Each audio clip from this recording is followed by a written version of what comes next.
Class 12 এর third সেমিস্টারের একটি অনবদ্য ছোট গল্প রয়েছে পোর্টরাজ। পোর্টরাজ নামটির সাথে আমরা কিন্তু সকলেই অপরিচিত, সবার কাছে নতুন। তো পোর্টরাজ কি বা পোর্টরাজ কারা, এটা নিয়ে আলোচনা করার পূর্বে আমরা লেখক পরিচিতি সম্পর্কে একটু জেনে নিই। পোর্টরাজ গল্পটি লিখেছেন শঙ্কররাও খাড়াট, যার সম্পূর্ণ নাম শঙ্কররাও রামচন্দ্র খাড়াট। ইনি 1921 সালের মহারাষ্ট্রের আটপাডি গ্রামে জন্মগ্রহণ করেন। মূলত ইনি ছিলেন মাহার সম্প্রদায়ের একজন মানুষ। তার লেখালেখিতে মূলত দলিত সম্প্রদায়ের যে করুণ কাহিনী, তার যে জীবন দশা, সেগুলো কিন্তু তিনি তার লেখনের মাধ্যমে আমাদের সামনে তুলে ধরেছেন। তিনি ছিলেন বি.আর. আম্বেদকরের সমসাময়িক এবং বি.আর. আম্বেদকরের ভাবধারায় আদর্শে অনুপ্রাণিত হয়ে বহু লেখালেখি তিনি করেছেন। আমাদের এই আলোচ্য পোর্টরাজ গল্পটিও কিন্তু দলিত সম্প্রদায়ের মানুষের কথা ভেবে লেখা। গল্পটি আলোচনা করব একটু পরে। তো এই শঙ্কররাও খাড়াট ইনি কিন্তু 2001 সালে মারা যান। শঙ্কররাও খাড়াটের এই যে পোর্টরাজ গল্পটি, এটা যে মূল গল্পগ্রন্থ থেকে নেওয়া হয়েছে, সেই গল্পগ্রন্থের নাম বড় বালুতেদার। বড় বালুতেদার এই গল্প সংকলন গ্রন্থ থেকে কিন্তু আমাদের এই আলোচ্য পোর্টরাজ গল্পটি নেওয়া হয়েছে। পোর্টরাজ গল্পটি তিনি মারাঠি ভাষাতে লিখেছেন, অনুবাদ করেছেন সুনন্দন চক্রবর্তী। এই সুনন্দন চক্রবর্তী কিন্তু আমাদের পশ্চিমবঙ্গেরই একজন লেখক এবং অনুবাদক। সুনন্দন চক্রবর্তী এই পোর্টরাজ গল্পটি তিনি বাংলায় সুন্দরবন নিশীথে জ্বলে ওঠে এই গ্রন্থে প্রথম পাবলিশড প্রকাশ করেন। ঠিক আছে, তাহলে ফার্স্ট এই পোর্টরাজ গল্পটি লিখেছেন কে? শঙ্কররাও খাড়াট। যে গল্পগ্রন্থ থেকে নেওয়া হয়েছে সেটার নাম কি? সেটার নাম হচ্ছে বড় বালুতেদার।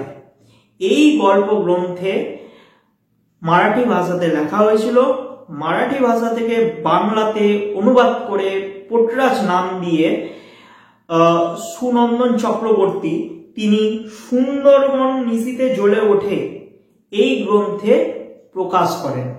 ঠিক আছে, বুঝাতে পারলাম এর উৎস। এবার আসি এই পোর্টরাজ আসলে কি বা কারা। পোর্টরাজ হচ্ছে মূলত মারিয়াই দেবীর উপাসক। মারিয়াই কি?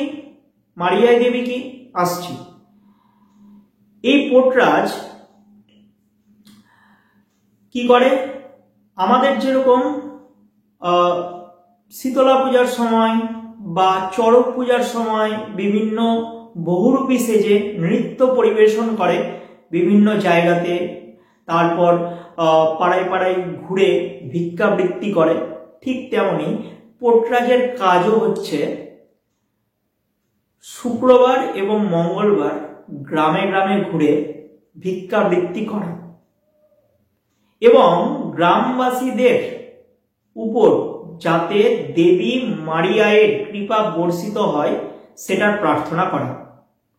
এর পাশাপাশি তারা বিভিন্ন শারীরিক কষ্ট তো করে এবং চাবুক বা লাঠি দিয়ে নিজের পিঠে বাড়ি মারে। এর পাশাপাশি এরা মাথায় করে দেবী মারিয়ায়ের মূর্তি নিয়ে এক গ্রাম থেকে আরেক গ্রামে চলে। যদি পুরুষেরা পোর্টরাজ হয়ে থাকে তাহলে তারা মাথার চুলটা বড় রাখে, খোপা বাঁধে এবং সেই খোপার উপর মূলত ছোটখাটো একটা কাঠের সিংহাসন করে দেবী মারিয়ায়ের মূর্তি মাথার উপর রেখে গ্রামে গ্রামে ঘুরে বেড়ায়। তো এই পোর্টরাজের সম্প্রদায়ের যে মানুষেরা, এরা মূলত মহারাষ্ট্র এবং দক্ষিণ ভারতের বেশ কিছু জায়গাতে কিন্তু দেখা যায়, তবে তাদের স্থান বিশেষে উপাসনা পদ্ধতি একরকম থাকে। যেমন তুমি যদি এই পোর্টরাজদের দেখতে দক্ষিণ ভারতে যাও, বিশেষ করে তেলেঙ্গানা, সেকেন্দ্রাবাদ, তারপর তামিলনাড়ু, অন্ধ্রপ্রদেশ ইত্যাদি জায়গাতে, কেরল ইত্যাদি জায়গাতে ওরা কিন্তু বিভৎসভাবে সং সাজে, দেখেই তোমাদের ভয় লাগবে। কিন্তু মহারাষ্ট্রে কিন্তু সেই টাইপের ভয়ানক সংটা কিন্তু সাজে না। তোমরা থাম্বনেলেই ছবিটা দেখেছো, এবং এখানেও আমি দিয়ে দেওয়ার চেষ্টা করছি সেই ছবিটা। একদম মানে ভয়ঙ্কর তাদের চেহারা থাকে। তো এদেরকে বলা হয়ে থাকে পোর্টরাজ। মূলত দলিত সম্প্রদায়ের মানুষেরা এই দেবী মারিয়ায়ের উপাসনা করে থাকে। এবার আসি দেবী মারিয়া কে আসলে। মারি শব্দের অর্থ হলো বৃষ্টি এবং আই শব্দের অর্থ হলো মা, মানে বৃষ্টির মা। এই মারিয়াইকে স্থান বিশেষে মারিয়াম্মান, তারপর রেণুকা দেবী ইত্যাদি নামে কিন্তু সম্বোধন করে থাকে। আমাদের যেরকম মানে আমাদের পশ্চিমবঙ্গে যেরকম শীতলা দেবী পুজোর প্রচলন রয়েছে, শীতলা দেবী হচ্ছে গুটি বসন্তের প্রতিরোধ এবং কলেরা রোগ যাতে না হয় তার প্রতিরোধের জন্য আমরা পূজা করে থাকি। ঠিক তেমনি কিন্তু উত্তর ভারতেও ওলাই চণ্ডী পূজা করে থাকে। এই আমাদের যে শীতলা দেবী, ওই রকমই একটা দেবী হচ্ছে দেবী মারিয়া। অর্থাৎ এনার কাজ হচ্ছে কলেরা, গুটি বসন্ত ইত্যাদির হাত থেকে মানুষকে রক্ষা করা। যদি মানুষের মধ্যে মানে তাদের বিশ্বাস, অর্থাৎ পোর্টরাজদের বিশ্বাস, যে মানুষের মধ্যে যদি পাপাচার বেড়ে যায় তাহলে দেবী মারিয়ায় কলেরা, মহামারী, গুটি বসন্ত ইত্যাদি রোগের কিন্তু সৃষ্টি করে মানুষকে কষ্ট দেয়। তো যখন কষ্ট দেয় মানে আগে কি হতো, গ্রামে তো এরকম যখন রোগ হতো তখন তো মহামারীর আকার ধারণ করতো, মানুষের পর মানুষ মারা যেত। ওষুধ বা প্রতিষেধক তো সেই সময় ছিল না। সেই সময় মানুষেরা বিশ্বাস করত যেহেতু দেবী মারিয়ায়ের কোপ পড়েছে তাদের গ্রামে, তাই দেবী মারিয়ায়ের মূর্তিটা গ্রামের সীমান্তের ধারে রেখে আসা হোক। তো তারা কিন্তু তাই করতেন। তো পরে কি ঘটনা ঘটতো না ঘটতো সেটা হচ্ছে বিশ্বাস এবং অবিশ্বাসের উপর পুরোপুরি নির্ভর করত। তো এই ছিল হচ্ছে পোর্টরাজ এবং দেবী মারিয়ায়ের কথা। দেবী মারিয়ায়ের সাজসজ্জা যদি বর্ণনা করি তাহলে দেখব দেবী মারিয়ায়ের যে রূপ, সেই রূপটা, মুখটা হচ্ছে রক্তিম বর্ণ, মানে লাল বর্ণের মুখ থাকবে। গোটা গায়ে থাকবে সবুজ বর্ণের শাড়ি এবং গলায় থাকবে সবুজ চুড়ির মালা। দেবীকে সন্তুষ্ট করার জন্য পোর্টরাজ বা তার কাছে যারা মানত করে তারা কি করে, তারা হচ্ছে কোনো সময় ছাগল বলি দেয়, বা ছাগল বলি দিতে না পারলে হচ্ছে মোরগ বলিও দেয়, এবং বিভিন্ন নিম পাতা দিয়ে এবং কলস ভর্তি জল দিয়ে তারা কিন্তু নাচ টাচ করে। তো এই ছিল পোর্টরাজ এবং মারিয়ায়ের কথা। আশা করি বোঝাতে পারলাম। এবার আসি আমাদের মূল আলোচনাতে, মূল গল্পের আলোচনায়। তো আলোচনার শুরুতেই আমি বলে দিচ্ছি আরেকবার, আমি কিন্তু বেশ কিছু লাইন বলে দেবো যেখান থেকে তোমাদের এমসিকিউ এবার আসতে পারে। ঠিক আছে, এবার আলোচনা শুরু করি। বলেছে যে গ্রামের পোর্টরাজ দামার বাড়ির আবহাওয়া ভারী। এখানে দামা হচ্ছে আমাদের আলোচ্য গল্পের প্রধান চরিত্র তথা পোর্টরাজ। গ্রামের পোর্টরাজ দামার বাড়ির আবহাওয়া ভারী বলতে বোঝাচ্ছে এই দামার গ্রামে হঠাৎ করে কলেরার সৃষ্টি হয়েছে। কলেরা অর্থাৎ ভেদ বমির সৃষ্টি হয়েছে, মানে দেবী মারিয়ায়ের কোপ, রাগের ফলে এই আবহাওয়া ভারী, এটা বোঝাচ্ছে। ঠিক আছে, মানে সেই গ্রামে, দামাদের গ্রামে দেবী মারিয়ায়ের রাগ বর্ষিত হয়েছে, এই কারণে গোটা গ্রামে কলেরা রোগের প্রাদুর্ভাব ঘটেছে। সমস্ত জায়গায় কেবল লোকেরা হাঁটুর উপর মাথা রেখে বদে, মানে বসে। দামার বউয়ের চোখ জল ভরা, আন্ডারলাইন করো, কারণ এখান থেকে প্রশ্ন আসতে পারে যে কার চোখ জল ভরা? দামার বউ। দামার বউয়ের নাম কি? পরবর্তীকালে আমরা পাবো। থেকে থেকেই সে শাড়ির আঁচল দিয়ে চোখ মুছছে। তাহলে শাড়ির আঁচল দিয়ে চোখ মুছছে, আন্ডারলাইন করো। এখান থেকে প্রশ্ন আসতে পারে যে দামার বউ কি দিয়ে চোখ মুছেছিল, চোখের জল মুছেছিল? শাড়ির আঁচল। পাড়ার বউঝিরা আসছে, একটুক্ষণ থেকেই চলে যাচ্ছে। মাঝে মাঝে কেউ না কেউ এসে দৌড়ে দাঁড়াচ্ছে। দৌড় বলতে বোঝায় দরজা। গ্রামবাসীর মধ্যে পোটরাজ তথা দামার বাড়িতেও কিন্তু কলেরা রোগের প্রাদুর্ভাব ঘটেছে। তাই পোটরাজকে দেখতে কিন্তু গ্রামবাসীরাও দামার বাড়িতে ছুটে ছুটে আসছে। কেউ দাঁড়াচ্ছে দরজার বাইরে, আবার কেউ দাঁড়াচ্ছে দরজা ঘেঁষে। আর সাথে দামার বউয়ের চোখে জল। লোকে এসে শুধোচ্ছে, মানে সান্ত্বনা দিচ্ছে। দুর্পদ, পোটরাজ কেমন আছে? দুর্পদ, দুর্পদ হচ্ছে দামার স্ত্রী। তখন দুর্পদ বলছে যে এখনো প্রাণটুকু আছে খালি বাবা। করুণ মুখে জবাব দিচ্ছে সে, ভেবো না, ভালো হয়ে যাবে, ভালো হয়ে যাবে। কাঁদছো কেন? সারা গায়ে একই অবস্থা, আন্ডারলাইন হবে, সারা গায়ে একই অবস্থা, অর্থাৎ সারা গা জুড়ে কিন্তু কলেরা বা ভেদভূমি প্রাদুর্ভাব ঘটেছে। প্রায় প্রত্যেক বাড়িতেই একজন অন্তত বিছানায়, আন্ডারলাইন হবে। কি কারণে বিছানায়? কলেরার জন্য বিছানাতে পড়েছে। জানি বাবা, তাও ভয় লাগে। দুর্পদ, কারো যাওয়ার সময় হলেই সে যাবে, আর যার সময় হয়নি যাই। রোগ হোক না কেন সে টিকে যাবে। জানি বাবা, ঠিক, কিন্তু বড় কঠিন রোগ, আন্ডারলাইন। এখানে কঠিন রোগ কি? কলেরা। তো লোকজন এসে যখন সান্ত্বনা দিচ্ছে তখন বলছে যে যার মৃত্যুর সময় সে কিন্তু যাবে, আবার যে টিকে থাকার সে কিন্তু মৃত্যুর মুখ থেকেও কিন্তু টিকে থাকবে।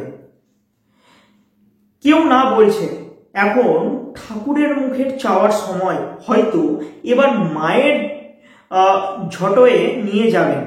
আন্ডারলাইন হবে, এবার মা ঝটয়ে নিয়ে যাবেন, অর্থাৎ মা হচ্ছে এখানে দেবী মারিয়ায়। তার কাছে সকলে সমান। ঠিক এই সময়ে বাড়ির সামনে নিম গাছে একটা কাক চেঁচিয়ে ওঠে। আন্ডারলাইন হবে, কোথায় কাক চেঁচিয়ে উঠেছিল? নিম গাছে। দুর্পদ বলে এই বাচ্চারা মার বেজন্মাকে, বেজন্মা বলতে বোঝায় যার জন্মের ঠিক নেই, যার পিতার ঠিক থাকে না, তাকে বেজন্মা বলে। পোটরাজকে ডাকে রে। নিম গাছে কাক ডাকছে। সে তো কাক হামেশাই ডাকে, আমাদের পরিবেশে কাক ডাকে না? অবশ্যই ডাকে। আসলে কাক ডাকার মধ্যে শুভ অশুভ লক্ষণ কিন্তু লুকিয়ে থাকে।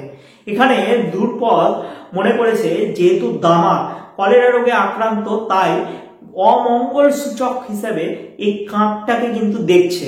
কাকের ডাক তার পছন্দ হচ্ছে না, তাই বলছে, বাচ্চাদের বলছে যে এই কে আসিস, সেই কাকটাকে একটু ভাগা, কাকটাকে হচ্ছে তাড়িয়ে দে। কাকটা ডেকেই চলে। দুর্পদের ছেলে তার দিকে ঢিল ছুড়ে, আন্ডারলাইন হবে, কে কাকের দিকে ঢিল ছুড়েছিল? দুর্পদের ছেলে। দুর্পদের ছেলের নাম কি? পরে জানতে পারবো। ডাকতে ডাকতে কাকটা উড়ে পালায়। সব সময় বেজন্মাটা আমাদের সাপ মদ্দি করছে। সাপ মদ্দি বলতে বোঝায় অভিশাপ দিচ্ছে, আন্ডারলাইন হবে। কে এখানে? বেজন্মা। বেজন্মা বলতে বোঝাচ্ছে এখানে কাককে। কে সাপ মদ্দি করছে? কাক। ঠিক আছে? দুর্পদ গজগজ করে আপন মনে। এই হলো আষাঢ় মাস, আন্ডারলাইন। তাহলে কোন মাসের কথা এখানে পাচ্ছি? আষাঢ় মাস। এবার আষাঢ় মাসে কি হয়? বৃষ্টি হয়, তাই তো? তো সারা আকাশ মেঘে ঢাকা, সমানে ঝিরঝিরিয়ে বৃষ্টি পড়ছে। মাটি কাঁদায় আঁঠাল হয়ে এলো, গুমোট। গাছের পাতা একটুও নড়ছে না, স্থির। তা থেকে ফোঁটায় ফোঁটায় জল ঝরছে। বর্ষাকালে যাওয়া হয়, চারিদিক হচ্ছে গুমোট হয়ে থাকে, বৃষ্টি হয় এবং গাছের পাতা থেকে কিন্তু ফোঁটায় ফোঁটায় করে জল ঝরতে শুরু হয়। দামার বাড়ির দরজায় একটা কুকুর টানা চিৎকার জুড়ে দিলে, আন্ডারলাইন হবে। কোথায় কুকুর চিৎকার জুড়ে দিয়েছিল? দামার বাড়ির দরজায়। শুনে দ্রুপদের প্রাণ শুকোয়। এই কুকুরের ডাককেও কিন্তু দ্রুপদ অমঙ্গল সূচক হিসেবে ধরে ফেলেছে। ঠিক আছে, তো আসলে চারিধারে হচ্ছে যে কোনো প্রাণীর ডাক তো ডাকেই তারা, তাই না? তো যে কোনো প্রাণীর ডাককেই কিন্তু দ্রুপদের অমঙ্গল সূচক বলে মনে হয়েছে। সেই আওয়াজের উপর দিয়ে সে চেঁচায়, হে ভগবান, গোড় দেয় না কেন কেউ কুত্তাটাকে? গোড় দেওয়া মানে কি? সমাধি দেওয়া। ভাবতে পারছো কেমন তার চিন্তা কেমন তার হচ্ছে মনের মধ্যে ঘটছে? সবাইকে গাল দিয়ে বেড়াচ্ছে, যে কোনো পশু ডাককে সে সহ্য করতে পারছে না, মনে হচ্ছে যে জীবন্ত সেই কুকুরটাকে সমাধি দিয়ে তার ডাক থেকে সে মুক্তি পাবে, এমন একটা প্রচেষ্টা সে চালাচ্ছে। ছেড়ে দাও, ভবিষ্যতের কথা বলছে গো, আন্ডারলাইন হবে। ভবিষ্যতের কথা কি বলছে? কুকুর বলছে। দ্রুপদের পাশে বসা বউটি বলে, বউটির নাম কি? জাহ্নু। তখন দ্রুপদের পাশে বসা বঞ্চলা বলে, তাহলে এই যে দ্রুপদের পাশে যে বউটি বসেছিল, যাকে সান্ত্বনা দিচ্ছে, ঠিক আছে, দ্রুপদের সাথে হচ্ছে কথা বলছে, তার নাম কি পাচ্ছে? তার নাম পাচ্ছে হচ্ছে বঞ্চলা। সম্পূর্ণ নাম হচ্ছে বঞ্চলা বাই, আমরা পাবো পরের লাইনগুলোতে। বঞ্চলা বলে, কি বলছে? ঘরপা, মারিয়ায়ের যাত্রায় গিয়েছিলি তো? অর্থাৎ মারিয়ায়ের যে শোভাযাত্রা হয়, মানে শোভাযাত্রা মহাসমারোহ করে যে উৎসবটা হয়, সেই শোভাযাত্রাতে ঘরপা, এখানে দ্রুপদের কথা বলছে। দ্রুপদ গিয়েছিল কিনা সেটা তাকে প্রশ্ন করছে। তখন দ্রুপদ বলছে যে যেতে ভুলি কি করে? তা বলিনি, ভাবলাম এই বিপদের সময় যদি ভুলে গিয়ে থাকিস। না, মেয়ে মা যদি নির্দয়া হন তাকে তো কিছু দিতেই হবে। ছাড় তো, হঠাৎ কথাটা মাথায় এলো বলে বললাম। সব দেবতার মধ্যে ওরে তুচ্ছি করি সাধ্য কি? আন্ডারলাইন হবে। এখানে তুচ্ছ করা বলতে দেবী মারিয়াকে উপেক্ষা করার কথা বলছে। মানে সব দেবতার পূজা করলেও তারা তো দেবী মারিয়ায়ের ভক্ত, তাকে উপেক্ষা করা যায় কিভাবে? এটাই দ্রুপদ বঞ্চলাবাইকে বোঝাতে চাচ্ছে। ওরে কেউ হেলা করেছে কি টেরটি পেয়েছে? ক্রোধ তেনার বর্ণনার বাইরে, ক্রোধ তেনার বর্ণনার বাইরে, অর্থাৎ মারিয়ায়ের যে ক্রোধ, মারিয়ায় দেবীর যে ক্রোধ, যে রাগ, সেটা কিন্তু কেউ বর্ণনা করতে পারে না। যদি কেউ উপেক্ষা করে তাকে বা অসন্তুষ্ট করে ফেলে, তাহলে তার উপর কিন্তু সেই কৃপা দৃষ্টিটা আর দেবী রাখেন না। ওরে তুষ্ট রেখে ভালো করেছিস, এবার সে ভালো হয়ে যাবে। মেয়েটি দ্রুপদের মুখে তাকিয়ে যোগ করে, এই দেখো কাঁদছিস কেন? কাঁদলে অমঙ্গল হয়। দ্রুপদ তোর স্বামী, কিছু হবে না রে, মা ওকে দেখবেন। সেই তো বটেই, ওর বাপ মা মায়ের কাছে মানত করেছিল ওকে, সেই জন্যই তো ও পোটরাজ। আসলে দামার যে মা বাবা, তাকে কোনো কারণে হয়তো মানত করেছিল দেবী মারিয়ায়ের কাছে, তারপরে দামা জন্মগ্রহণ করেছে। তো তাই তার বউ দ্রুপদ বলছে যে আসলে তো তার বাবা মা, সে তো মানত করে দ্রুপদকে দামাকে পেয়েছে, তো তার এরকম অনিষ্ট দেবী কিছুতেই হতে দিবে না, এমন একটা ধারণা করছে। বঞ্চলাবাই বলে, তাহলে এই তো বুঝেছো, দামা হলো গিয়ে মায়ের পোটরাজ, আন্ডারলাইন হবে। মায়ের পোটরাজকে দামা, তার ভক্ত, আন্ডারলাইন হবে। তার ভক্ত এখানে গিয়ে দামা, নিত্যি তার পুজো করে। মা কি তার ভক্তকে ভালোবাসেন না? তার রোষে সে পরে কি করে? ব্যাপারটা কি? উনি কি দেখতে পান না এ ঘরে ছোট ছেলে পিলারা রয়েছে? দুর্পা বলতে শুরু করে, এসব কথাই মনে জেগেছে গো। হে মা, তোমার রোষে পড়লাম কেন? এ বাড়িতে ঢোকা স্তক মানে প্রত্যেক মঙ্গলবারে, শুক্রবারে মানে শুক্রবারে তোমার নামে উপোস করেছি। ওই যে বললাম শুরুতে প্রত্যেক দেবদেবীর বিশেষ বার থাকে, যেরকম হচ্ছে ভগবান মহাদেবের সোমবার, চণ্ডী দেবীর হচ্ছে মঙ্গলবার ইত্যাদি যেরকম রয়েছে, তেমনি কিন্তু দেবী মারিয়ায়ের বিশেষ বার রয়েছে, সেটি হলো মঙ্গলবার এবং শুক্রবার। এই মঙ্গল এবং শুক্রবারে, প্রত্যেক মঙ্গল এবং শুক্রবারে কিন্তু দুর্পদ কি করে, দেবী মারিয়ায়ের উদ্দেশ্যে কিন্তু উপোস করে থাকে।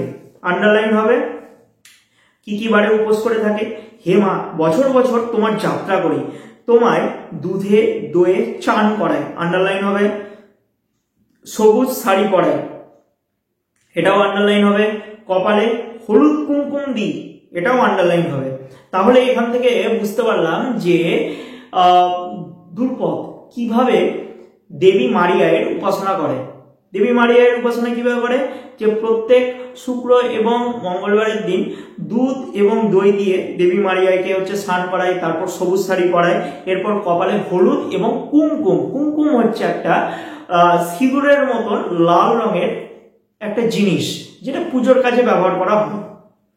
তোমার সম্মুখে ভোগ দিই, নারকেল দিই, প্রতি আষাঢ়ে অমাবস্যায় তোমার সামনে স্নানের পর ভেজা শাড়িতে গড়ান দিই। গড়ান দেওয়া বলতে বোঝায় দণ্ডি দেওয়া, ষষ্ঠাঙ্গে প্রণাম করা, হয় না, যে পা এবং হাত একদম ছড়িয়ে যে প্রণাম যে করা, সেটাকে বলা হয়ে থাকে গড়ান দেওয়া, এটাও আন্ডারলাইন হবে। বছর বছর যেমন পারি তোমায় দিই, ছাগল দিতে না পারলে কুকরো দিই। কুকরো বলতে বোঝায় মোরগ, অর্থাৎ এখানে বলি দেওয়ার কথা বলছে। ছাগল বলি যদি কোনো সময় দিতে না পারে তাহলে কিন্তু সে মোরগ বলি দেয়। তোমার দোরে রক্তের ছড়া দিই। মা, এ বাড়িতে যেদিন থেকে বউ হয়ে এসেছি তোমার সামনে পিদিম দিয়েছি, আন্ডারলাইন হবে। দুর্পদ যখন দামার বউ হয়ে এসেছে তখন দেবী মারিয়ায়ের সামনে কি দিয়েছিল, পিদিম। পিদিম শব্দের অর্থ হলো প্রদীপ। কখনো তোমায় আধারে রেখেছি বলো মা, তোমার এত ভক্তি করি তবু আমার কপালে এমন কেন মা। মা, তোমার লীলে বুঝি না। দুর্পদ বলেই চলে, বলেই চলে। তার গলায় আরতি শেষে মারিয়ায়ের মন্দিরের দিকে মুখ করে হাত জোড় করে সে প্রার্থনা করে, দেবী, আমি কি কোনো ভুল করেছি? কি ভুল করেছি? ভুল করে থাকলে শাস্তি দাও, কিন্তু আমার স্বামীকে বাঁচাও। তার হাগা বমি বন্ধ করে তাকে ভালো করো মা। এখানে অনুবাদক সুনন্দন চক্রবর্তী কিন্তু মারাঠি ভাষা থেকে যখন বাংলাতে অনুবাদ করেছেন, একদম চলিত ভাষাগুলো কিন্তু কথ্য ভাষাগুলোর ক্ষেত্রে বিশেষ দৃষ্টি খেয়াল করেছেন। অন্য কেউ হলে এখানে হাগার জায়গায় লিখত হচ্ছে পায়খানা, ঠিক আছে, তিনি না, তিনি একদম গ্রাম্য কথ্য যে ভাষাটা সেটা কিন্তু এখানে আমাদের সামনে উপস্থাপনা করেছেন। অত্যন্ত সুন্দর শব্দচয়ন তিনি করেছেন। এবং দুর্পদ তার স্বামী দামার মঙ্গল কামনায় দেবী মারিয়ায়ের কাছে প্রার্থনা করছে যে মা, আমি কি কোনো ভুল করেছি? যদি ভুল করে থাকি তাহলে আমাকে শাস্তি দাও। আমার যে স্বামী এই যে কলেরা রোগে আক্রান্ত হয়েছে, কষ্ট পাচ্ছে, তার পায়খানা বমি বন্ধ করে সুস্থ করে তোলো, এই প্রার্থনা করছে। আবহাওয়া থমথমে, গায়ের সর্বত্র কান্না আর চিৎকারের আওয়াজ। আর দুর্পদের বাড়ির বাইরের নিম গাছে বসে একটা কাক ডাকছে। শুনে তার হাত পা স্থির, আন্ডারলাইন হবে, শুনে তার হাত পা স্থির। কি শুনে? কাকের ডাক শুনে। কার হাত পা স্থির? দুর্পদের হাত পা স্থির। রাতে একটা ফেউ বাড়ির চারদিকে চক্কর দিতে দিতে তীক্ষ্ণ চিৎকারে অন্ধকারে ছেড়ে। ফেউ হচ্ছে খ্যাকশিয়ালকে বলে,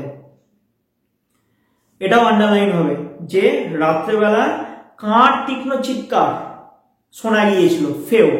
ফেউ শব্দের অর্থ লিখে রাখো, খ্যাকশিয়াল। আর দুর্পদের বুকের ধূপপুকি পলকের জন্য থমকায়। তারপর নতুন দিন হয়, মানে পরের দিন সকাল হয়। আকাশে মেঘ ঘন করে আসে, চারদিক অন্ধকার, খাঁ খাঁ লাগে, সমানে বৃষ্টি পড়ছে। সূর্য উঁচু হয়ে যায় কিন্তু মেঘের জন্য দেখা যায় না। এমন সময় গায়ের মোড়ল আর তার চেলা দুয়ারে আসে, চেঁচিয়ে বলে, দামা, বাড়ি আছো নাকি দামা? পরের দিন সকালবেলা হয়েছে এবং যেহেতু আষাঢ় মাস এবং বৃষ্টির সময়, আবহাওয়া পরিষ্কার না হওয়া দরুন মেঘে কিন্তু কালো মেঘ আকাশে কিন্তু কালো মেঘ জমে আছে। এরকম আবহাওয়াতে গ্রামের মোড়ল অর্থাৎ গ্রামের সর্দার তার চেলাদের নিয়ে দামার বাড়িতে এসে দামাকে ডাকছে। কি বলছে দেখো, পোর্টরাজের বাড়ির ভিতর থেকে কোনো জবাব আসে না, এমনকি ফিসফিসানিও না। তাতে মোড়ল গলা চড়ায়, ওহে দামা, পোর্টরাজ বাড়ি আছে? শেষ পর্যন্ত কেউ একজন উকি মারে এবং লোক 4 জনকে দেখে বলে, গ্রাম মণ্ডলের লোকেরা এসেছে গো। বঞ্চলাবাই বলে, সে তো সত্যি। বঞ্চলাবাইকে এখানে প্রতিবেশিনী, ঠিক আছে, দ্রুপদের প্রতিবেশিনী হলো বঞ্চলাবাই। তখন বঞ্চলাবাই বলছে, সে তো সত্যি, পোর্টরাজ কেমন আছে? দেখতে লোকে তো আসবেই। 3 দিন হয়ে গেল পোর্টরাজ রোদে বেরোয় না। আন্ডারলাইন হবে, কতদিন রোদে বেরোয় না। রোদে বলতে বোঝায় পরিভ্রমণ, মানে ঘুরতে, বাইরে বেরোয় না, ঠিক আছে। পোর্টরাজ কেন বাইরে বেরোয় না সেটার জন্য গ্রামের মোড়ল কিন্তু এসছে পোর্টরাজের বাড়িতে। তাছাড়া প্রায় সব বাড়িতেই একজন করে বিছানায়। কে যে কাকে বলে, কে কি বলবে কেউ জানে না, আজ তার কপালে কি ঘটবে তা ঠিক। তাও সবাই অন্যকে জিজ্ঞেস করে। ভুলো না, দামাগায়ের পোর্টরাজ। আর এখন যখন মা খেল শুরু করেছেন, অর্থাৎ কলেরাতে গোটা গ্রাম যে আক্রান্ত হয়েছে, সেটাই হচ্ছে এখানে মায়ের খেলা বলছে। মা খেল শুরু করেছেন, যেই তার সামনে পড়বে সেই তার কোপে পড়বে। অর্থাৎ মা রুষ্ট হয়ে গেছে কোনো কারণে, দেবী মারিয়ায় কোনো কারণে রুষ্ট হয়ে গেছে, রেগে গিয়েছে। তাই এই দৌড়ে লোককে আসতেই হবে, অর্থাৎ যে কোনো লোককে কিন্তু কলেরা মহামারীতে আক্রান্ত হতেই হবে, এমন সংশয় প্রকাশ করেছে। মেয়েরা যখন কথা বলছিল, দ্রুপদ দরজার কাছে গেল। বাইরে আস্তে আস্তে আঁচল দিয়ে চোখ মুছল দ্রুপদ। মোড়লের সামনে দাঁড়িয়ে মাথা ঝুঁকিয়ে বলল, পেন্নাম হই, অর্থাৎ আপনাকে প্রণাম জানাই। তার অবস্থা দেখে মোড়ল শুধল, দামা কোথায় এ কদিন? ঘরে, বিছানায়। বিছানায় কেন? তখন দ্রুপদ বলছে, মায়ের দয়া। বলতে গিয়ে সে কেঁদে ফেলে। মুখ ঢাকে সে, আন্ডারলাইন হবে, মুখ ঢাকে সে। কে মুখ ঢাকে? দ্রুপদ। বলো কি? তখন মোড়ল মশাই বলছে, বলো কি, মা নিজের ভক্তকেই হেনেছেন। আন্ডারলাইন হবে, বক্তা হচ্ছে এখানে কে? বক্তা হচ্ছে এখানে গায়ের মোড়ল। অর্থাৎ পোর্টরাজ তো মায়ের ভক্ত, অথচ মায়ের ভক্ত হওয়া সত্ত্বেও পোর্টরাজ দামা কলেরাতে আক্রান্ত হয়ে গিয়েছে, এটাই অবাক করে তুলেছে গায়ের মোড়লকে। মোড়ল অবাক হয়। আরেকজন বলে, নয় কেন, মানুষ তো সে। তা ঠিক, কিন্তু তার সকাল সাঁঝ মায়ের ছায়ায় বসবাস। কিন্তু দেবীর চক্কর যখন শুরু হয়েছে, কে যে কোপে পড়বে আর কে পড়বে না তার ঠিক নেই। তা ঠিক, মোড়ল বলে। তারপর দ্রুপদের দিকে ঘুরে তাকায়। দ্রুপদ, আমাদের আরেকবার যাত্রা করতেই হবে। অর্থাৎ এখানে দেবীকে গ্রাম থেকে বাইরে বের করে দেওয়ার একটা ছলা পরামর্শ চলছে। হ্যাঁ, করতেই হবে, মাকে খুশি করতেই হবে, কান্নার ফাঁকে ফাঁকে বলে দ্রুপদ। কিন্তু আমাদের সেবায়েতকে না হলে যাত্রা করা যাবে কি করে?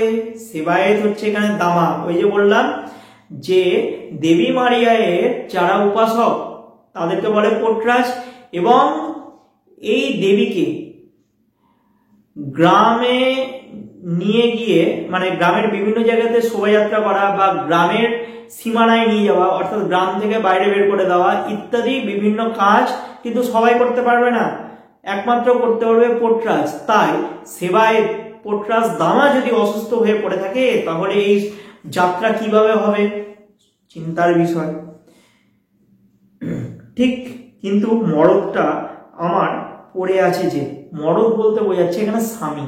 দ্রুপদ বলছে, আপনি ঠিকই বলেছেন, কিন্তু আমার স্বামী তো অসুস্থ, সে কিভাবে পারবে? চিন্তার বিষয়। দ্রুপদ, মাকে গায়ের সীমানায় নিয়ে যেতেই হবে।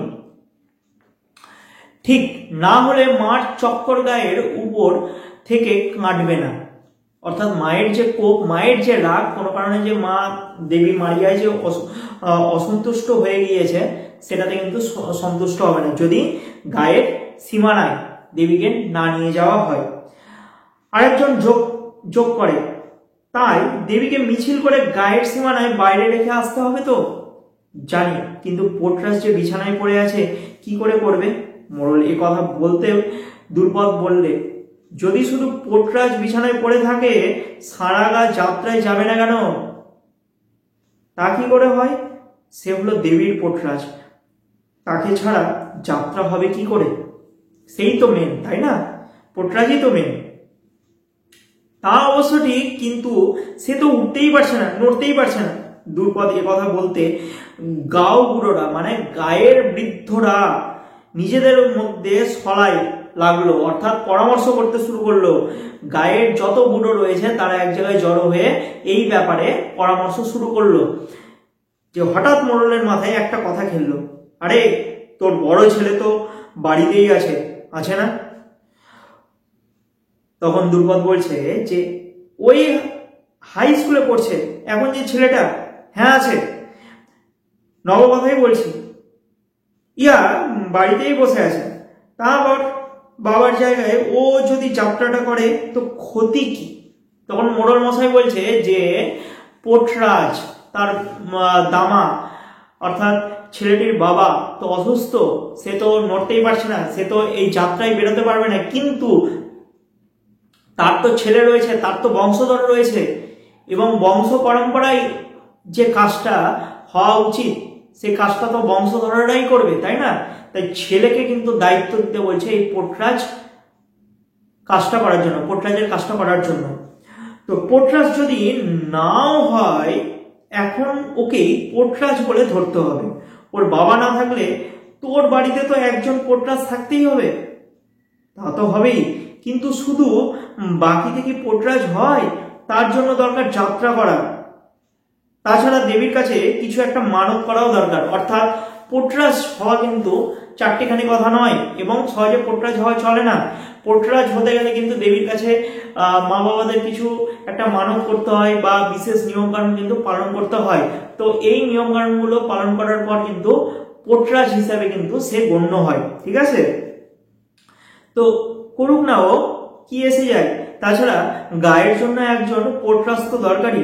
দুর্পদের বড় ছেলে আনন্দ সব কথাই শুনতে পেল। তাহলে দুর্পদের বড় ছেলের নাম কি পাচ্ছি? আনন্দ, আন্ডারলাইন হবে। সে যতই শোনে ততই থামে। বাকিটা জীবন দেবীকে পিঠে করে বয়ে বেড়াতে হবে ভাবতেই তার রাগ হতে থাকলো। নিঃশ্বাস ঘন হয়ে গেল, বুকের ওঠা পড়া দ্রুত হলো, আন্ডারলাইন হবে। নিঃশ্বাস ঘন হয়ে গেল, কার ঘন হলো? দুর্পদের বড় ছেলে আনন্দ। বুকের ওঠা পড়া দ্রুত হলো, মানে হার্টবিটটা বেড়ে গেল। কার? এখানে দুর্পদের বড় ছেলে আনন্দ। আসলে দুর্পদের বড় ছেলে আনন্দ সে তো হাই স্কুলে পড়ে, ইংরেজি নিয়ে পড়ে, তো শিক্ষিত। তো এই কারণে কি হচ্ছে, এই কারণে কিন্তু এই দুর্পদের যে ছেলে আনন্দ সে কিন্তু এইগুলো কিছুতেই মেনে নিতে পারছে না। সে চায় না যে পোর্টরাজের জীবন, বাকি জীবনটা সে কাটাক, ঠিক আছে? তো পিঠে করে মাথায় করে দেবীকে গায়ে গায়ে নিয়ে যেতে হবে, দৌড়ে দৌড়ে নিয়ে যেতে হবে। গ্রামবাসীদের হচ্ছে বিভিন্ন সমস্যা এবং তাদের জন্য প্রার্থনা করতে হবে। এই জীবন কিন্তু আনন্দ চায় না। ইতিমধ্যে মোড়লের সঙ্গে যারা এসেছিল তাদের মধ্যে একটা লোক সব জানতার মতো বলে উঠল, ও রাজি না হলে গোটা গাটাই মায়ের কোপে পড়বে। একজন থাকে না বেশি পাকং করে, সব জানতা, সে গামছাওয়ালা, ওইরকমই একটা লোক সেই দলের মধ্যে ছিল, এবং সে হঠাৎ করে বলে উঠলো যে এরা যদি রাজি যদি না হয় তাহলে তো গোটা গাটাই মায়ের কোপে যাবে, অর্থাৎ গোটা গায়ে নষ্ট হয়ে যাবে, মানে সমস্ত গ্রামবাসী কি মারা যাবে। কিন্তু একবার পোর্টরাজ হলে সারা জীবনই তো ওকে পোর্টরাজ থেকে যেতে হবে। দুর্পদ এই কথাটা বলছে। হ্যাঁ, তো সে খারাপ কি? ভালোই তো। তোমরা বলছো ছেলে আমার হাই স্কুলে ইংরেজি পড়ছে, আন্ডারলাইন হবে। হাই স্কুলে কি পড়ছে? ইংরেজি পড়ছে। কে পড়ছে? আনন্দ পড়ছে। তো পোর্টরাজ হলে স্কুল কি পালিয়ে যাবে? তুমি তা বললে কি হবে, কিন্তু ওর কেমন লাগে তা তো একটু ভাবতে হবে। মানে আনন্দকে জবরদস্তি করে যদি পোর্টরাজের আসনে বসানো হয়, এটা কিন্তু ঠিক হবে না, দুর্পদ মনে করেছে। এবং পোর্টরাজ হতে গেলে আনন্দেরও কিন্তু একটা ইচ্ছা অনিচ্ছা যে মনের মধ্যে যে রয়েছে সেটাও জানতে হবে। এ কথাটা গ্রামবাসী তথা মোড়লকে কিন্তু দুর্পদ বলেছেন।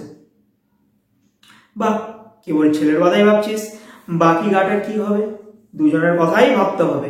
হঠাৎ মোড়লের সঙ্গে যারা এসেছিল তাদের মধ্যে একজন একরোখা গোছের, মানে রাগে, ঠিক আছে, রাগী, একরোখা গোছের জেদি, যাকে বলে একরোখা হচ্ছে জেদি, একরোখা গোছের লোক কর্কশভাবে বলে উঠলো, ছাড় তো, ওকে পোর্টরাজের পোশাক পরিয়ে পাঠাচ্ছিস কিনা? হ্যাঁ না না, মানে একদম জোর জোর করে তাকে হচ্ছে পোর্টরাজ করতেই হবে, এমন একটা ভাব। গায়ের ধারে মিছিল নিয়ে যেতেই হবে। এই ধমকানোর সুর শুনে আনন্দ রাগে কাঁপতে শুরু করলেন। আন্ডারলাইন হবে, আনন্দ রাগে কাঁপতে শুরু করলো। কে রাগে কাঁপতে শুরু করেছিল? আনন্দ। লাফিয়ে উঠে সে হাত মুঠি করলে, রাগে তার চোখ ঠেলে বেরোচ্ছে। দুর্পদের ঠিক সেই সময় জবাব এলো, এরকম কথায় মায়ের রাগ কি পড়বে? অর্থাৎ এই যে জোর করে যে পোর্টরাজ হওয়া, হ্যাঁ, ইচ্ছা অনিচ্ছা থাকা সত্ত্বেও পোর্টরাজ তার ছেলেকে যে গ্রামবাসীরা করতে যাচ্ছে, এটার জন্য কি মা সন্তুষ্ট হবে? এমন সংশয় প্রকাশ কিন্তু দুর্পদ করেছে।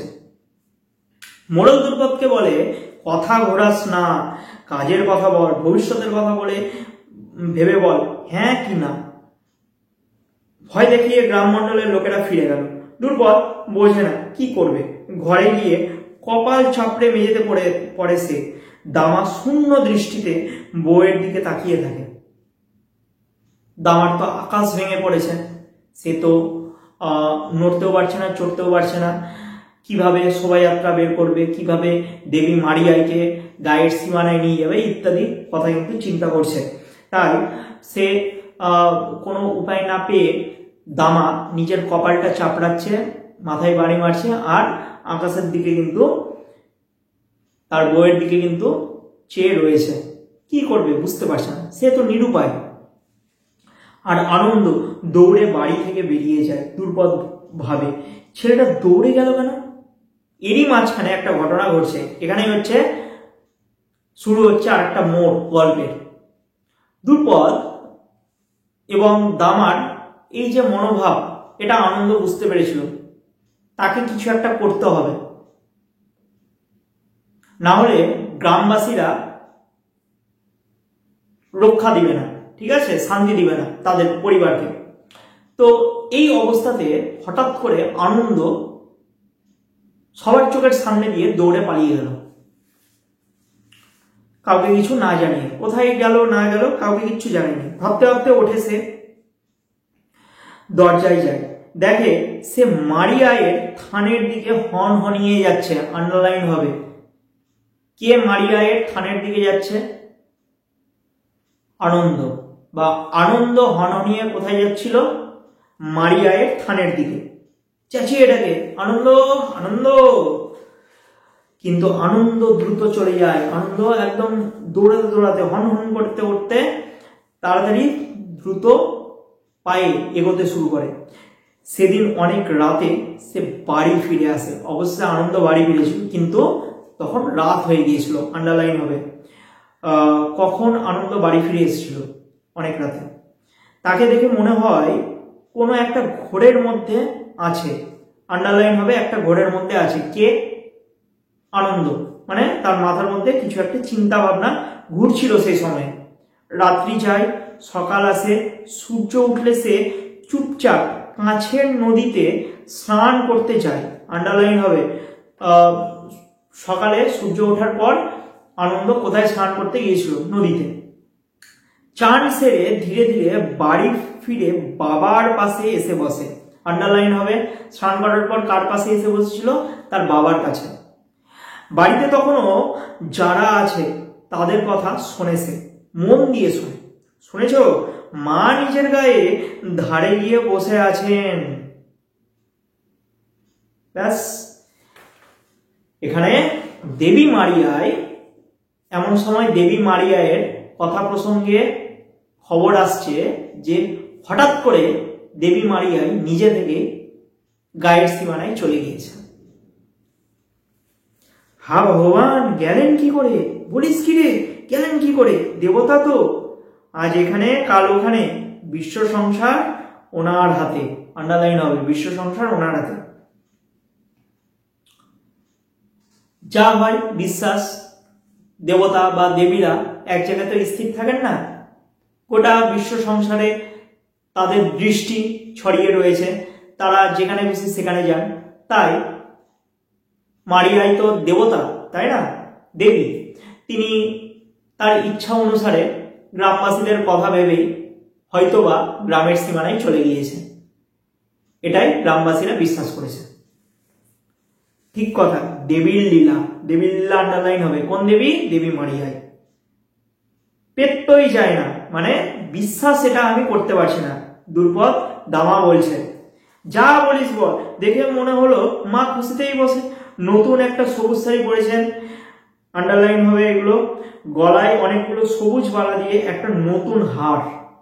দেখো, ভিডিওটির শুরুতে আমি বলেছিলাম যে দেবী মারিয়ায়ের সাজসজ্জা, সবুজ শাড়ি পরা থাকে, গলায় হচ্ছে সবুজ চুড়ি দিয়ে হার থাকে, ঠিক আছে। রূপোর চক্ষু সামনে চেয়ে আছে। তাহলে দেবী মারিয়ায়ের মূর্তির মধ্যে কিসের চক্ষু, মানে কিসের চোখ রয়েছে? রূপোর চোখ। তাই কি খালি সারা গাছ সেখানে ভেঙে পড়েছে, অর্থাৎ গোটা গায়ের মানুষ সেখানে ছুটে গিয়েছে দেবী মারিয়ায়ের কাছে। যে দেবী মারিয়ায় কিন্তু মন্দিরে নেই, সেই গ্রামের সীমানাতে হঠাৎ নিজে থেকে চলে গেছে, এই বিশ্বাসে। দুর্পদ মাঝে এসে পড়ে, সত্যি সত্যি নাকি? তার এখনো সন্দেহ যায়নি। দুর্পদ কিন্তু বিশ্বাস করতে পারছে না যে দেবী মারিয়া কি সত্যি সত্যি নিজে নিজে থেকে এই সেই গ্রামের সীমানায় গ্রামবাসীদের মঙ্গলের জন্য চলে গিয়েছেন, নাকি এটি কাকতালীয় ব্যাপার। সত্যি তো বটে বটে, মা নিজের গায়ে ধারে চলে গেছেন, বসার জায়গাটাও নিজে বেসেছেন। গায়ের লোকের বিশ্বাস দেবীর চক্কর এবার কেটে যাবে, অর্থাৎ দেবী এখন কৃপা দৃষ্টি দিবেন। দেবীর কোপ থেকে গোটা গ্রামবাসী কলেরা থেকে মুক্ত হবে। ঠিক এতেই বোঝা যায় দামাকে দেবী কি চোখে দেখেন। পোটরাজ বটে, বলেছ তাই। দুর্পদের আর খুশি ধরে না। লোকে বলেছে বটে, দামার ভক্তির জোরেই মা গায়ের ধারে গেছেন। লোকে বলেছে দামা বড় পুণ্যবান। দামা যে এতক্ষণ মরার মতো শূন্য চোখে শুয়েছিল, শুনতে পেল। দেহে যেন সে বল ফিরে পেল, আন্ডারলাইন হবে। দেহে সে বল ফিরে পেল, মানে হচ্ছে শক্তি ফিরে পেল। এই কথাটা শুনে যে দেবী মারিয়ায় নিজে থেকেই নাকি গায়ের ধারে চলে গিয়েছে, সীমানায় চলে গিয়েছে। উঠে বসে জল চাইল সে, আন্ডারলাইন হবে। যে সামান্য সুস্থ হলে দামা কি চেয়েছিল? প্রথম জল, খুব তেষ্টা পেয়েছে, এইভাবে জল খেলো। তারপর একটু গরম ভাতের পায়েস খেলো। আর কি খেলো? গরম ভাতের পায়েস। এটা সম্ভবত দুধ ভাতের কথা বলছে। বেশ ভালো বোধ করতে লাগলো সে। তাকে উঠে বসতে দেখে দুর্পদ একটু ঠান্ডা হলো, মানে শান্ত হলো দুর্পদ। মনে হচ্ছে একটা স্বস্তি পেল যে না, দেবীর জন্য বোধ হয় তার স্বামী দামা সুস্থ বোধ করছে। তার স্বামী বিছানা থেকে উঠে বসেছে, খাওয়ার জল চাইছে, জল খাচ্ছে এবং গরম ভাতের পায়েস খাচ্ছে ইত্যাদি। তার স্বামী হঠাৎ খাড়া হয়ে উঠেছে। এবার বেশ লাগছে তার। আকাশের দিকে স্পষ্টতই ভক্তি ভরা চোখে তাকিয়ে সে হাত জোর করলে। হতে পারে, কিন্তু সকাল সাঁঝ দেবীর ছায়ায় বাস, সে কথা ঠিক। আর দেবীর চক্কর যখন শুরু হয়েছে, কে তার কোপে পড়ে ঠিক কি? সে তো বটেই। সবাই থালায় নারকোল আর নিবোধ নিয়ে গায়ের ধারে চলছে। নিবোধ শব্দের অর্থ হলো নৈবেদ্য। তাহলে গ্রামবাসীরা থালাতে করে দেবীর উদ্দেশ্যে কি নিয়ে চলছে? আন্ডারলাইন হবে নারকোল এবং নিবোধ, অর্থাৎ নৈবেদ্য। যে কোনো জায়গা থেকে পুজোর আওয়াজ শুনতে পাবে। সবাই খুশি, মানে গোটা গ্রামবাসী এখন হচ্ছে খুশিতে ভরে গেছে। ইতিমধ্যে মিছিল দামা পোটরাজের বাড়ির সামনে পৌঁছে। ঢাক বাজছে, ঘন্টা বাজছে, গান হচ্ছে। দেবীর পুজো সেরে মিছিল ফিরছে। ভক্তেরা উল্লাসে চেঁচিয়ে ও উল্লাসে চিৎকার শুনে দামার হাতে পায়ে বল ফিরে আসে। তার মনে হয় ফের শরীরে রক্ত চলাচল শুরু হলো। আন্ডারলাইন হবে, ফের শরীরে রক্ত চলাচল শুরু হলো, অর্থাৎ ধীরে ধীরে দামা সুস্থ বোধ করছে। উঠে সে আস্তে আস্তে দরজায় এসে দাঁড়ায়, দরজার কাঠে ভর দিয়ে দাঁড়িয়ে থাকে। পুরো মিছিলটা এখন তার বাড়ির সামনে। আন্ডারলাইন হবে, কার বাড়ির কথা এখানে বলছে? দামার বাড়ির কথা এখানে বলছে। নারী পুরুষের কণ্ঠ থেকে নিঃসৃত হয় উল্লাস ধ্বনি, মারিয়ায় কি জয়, দামা পোট্রাজ কি জয়।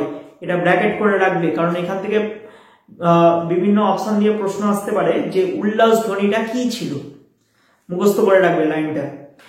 সেই চিৎকারে দামার মুখ আলো হয়ে যায়। কার মুখ আলো হয়ে যায়? দামার মুখ।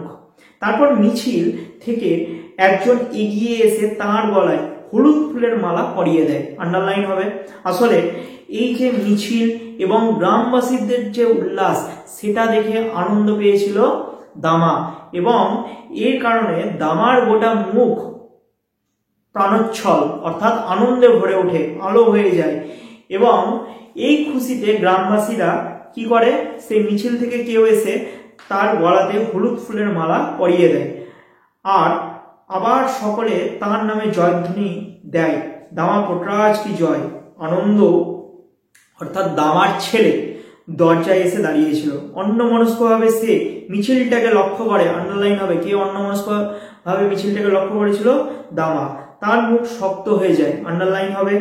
মিছিল গায়ের দিকে এগোয়। মিছিল কোথায় এগোয়? গায়ের দিকে। শূন্যস্থান আসতে পারে, ঠিক আছে? এখান থেকে দামা ঘরে ঢুকে আসে। ধ্রুপদ বাইরেই দাঁড়িয়ে থাকে, তার মুখ থেকে আলো ঠিকরে পড়ছে, অর্থাৎ ধ্রুপদ কিন্তু আনন্দ আহ্লাদে একদম একাকার হয়ে গিয়েছে। আনন্দ মায়ের কাছে এসে ফিস ফিস করে বলে, এখানে এই গল্পের ক্লাইম্যাক্স শুরু। আন্ডারলাইন হবে, কে মায়ের কাছে ফিস ফিস করে বলেছে? আনন্দ। কি বলছে দেখো, মা, মারিয়াকে আমি গায়ের ধারে রেখে এসেছি। দেখো, সবার অলক্ষ্যে রাত্রেবেলা জীবনের ঝুঁকি নিয়ে তাদের ছেলে আনন্দ মারিয়াকে কিন্তু গ্রামের সীমানাতে রেখে এসেছে, পোটরাজ না হয়েও, ঠিক আছে? এবং গ্রামবাসীরা বিশ্বাস করেছে, যেহেতু সবার অলক্ষ্যে ঘটেছে ব্যাপারটা, গ্রামবাসীরা বিশ্বাস করেছে কি না, দেবী মারিয়ায় গ্রামবাসী তথা পোটরাজ দামার কথা ভেবে সে নিজে গ্রামের সীমানায় চলে গিয়েছে। চমকে উঠে ধ্রুপদ গভীর আতঙ্কে জিজ্ঞেস করে, সত্যি সত্যি করেছিস নাকি বাবা? হ্যাঁ মা, মিছিলকে গায়ের ধারে নিতেই হবে, তাই না? আনন্দর কথা শুনে ধ্রুপদের মাথা নেমে আসে, পা কাঁপে। ছেলেকে হঠাৎ কাছে টেনে কাঁপা কাঁপা গলায় বলে, আনন্দ, ভুলিস না, কাউকে বলবি না, কখনো বলবি না, আমার মাথার দিব্যি। আন্ডারলাইন হবে, আমার মাথার দিব্যি, কাউকে না। এই বলে তাকে আবার জড়িয়ে ধরে। এবারে হাসে আনন্দ। অর্থাৎ লাস্টের দিকে তার মা আনন্দকে বোঝাতে চেয়েছে, এই যে গ্রামবাসীদের মধ্যে যে বিশ্বাস, গ্রামবাসীদের মধ্যে যে ধারণা, গ্রামবাসীদের মধ্যে যে দেবীর প্রতি যে শ্রদ্ধা, সেটা যেমন আছে তেমনই থাকুক, গোটা ঘটনাটাই গোপন থাকুক। এই ছিল আজকের আলোচনা। ভিডিওটি যদি ভালো লেগে থাকে অবশ্যই একটা লাইক করো, তোমাদের মূল্যবান মতামত জানাও, এবং চ্যানেলে নতুন হয়ে থাকে চ্যানেলটিকে অবশ্যই সাবস্ক্রাইব করে পাশের বেল আইকনে ক্লিক করো।